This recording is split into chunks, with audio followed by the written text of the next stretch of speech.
طبق نقشه کاری کمیته اجرایی حزب خلق دموکراتی تاجیکستان در شهر پنجاکند، مجلس حسابات انتخابی در تشکیلات ابتدایی حزب بیمارخانه مرکزی برگزار گردید که در آن رئیس کمیته اجرایی حزب خلق دموکراتی تاجیکستان در ولایت سوخت اسماعیل زاده ظفر مرتضی خان، رئیس کمیته کم اجرایی حزب خلق دموکراتی تاجیکستان در شهر پنجاکند مراد شکرزاده، رئیس تشکیلات ابتدایی بیمارخانه مرکزی سفرو محمد مراد و اعضایان تشکیلات ابتدایی اشتراک نمودند.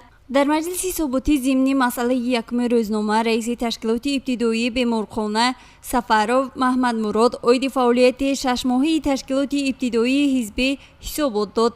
در معرض فعالیت سرجبهه حزب همه طرفه تحلیل گردیده فعالیت تشکیلات ابتدایی از جانب اشتراکچیان قناعتمند ارزیابی گردید.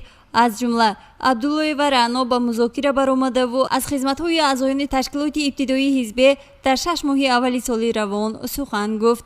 همچنین امانوف شاکر و دیگر اعضایان تشکیلات ابتدایی حزب بیمارخانه از موفقیت‌های این تشکیلات سخنرانی نمودند. بعداً اسماعیل زاده ظفر مرتضی خان رئیس حزب خلق دموکراتی تاجیکستان در ولایت سوخت سخنرانی نموده و از سفر پرزیدنت جمهوری ازبکستان یادآور شد و پیشنهاد نمود تا کارهای ترغیباتی تشویقاتی از جانب طبیبان عضو حزب خلق دموکراتی تاجیکستان بیشتر بگردد، زیرا سلامتی اهالی این ثروت بی‌بهای ملت است.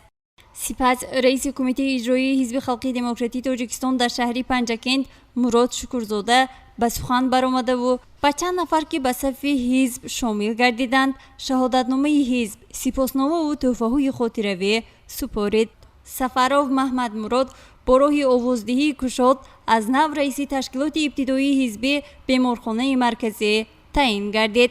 چنین چاره‌بینی‌ها در دیگر تشکیلات و کارخانه‌ها ادامه داشته در دانشکده آموزگاری تاجیکستان در شهر پنجاکند با اعضایان تشکیلات ابتدایی حزب خلق دموکراتی تاجیکستان و آموزگاران دانشجویان دایر گردید. پس از حسابات معاون رئیس تشکیلات ابتدایی دانشکده نجم الدین فردوس و مذاکره اعضایان تشکیلات ابتدایی با غالبان آزمون لایق‌خوانی و تاجیکستان وطن عزیز ما دیپلم و مکافات پولی ها سپاریده شد. پس از سخنرانی اسماعیل زاده ظفر مرتضی خان چند تن از اعضایان نوی حزب با شهادتنامه و سپاسنامه و تحفه‌های خاطرمان از جانب حزب خلق دموکراتی تاجیکستان در شهر پنجاکند سرفراز گردانیده شدند.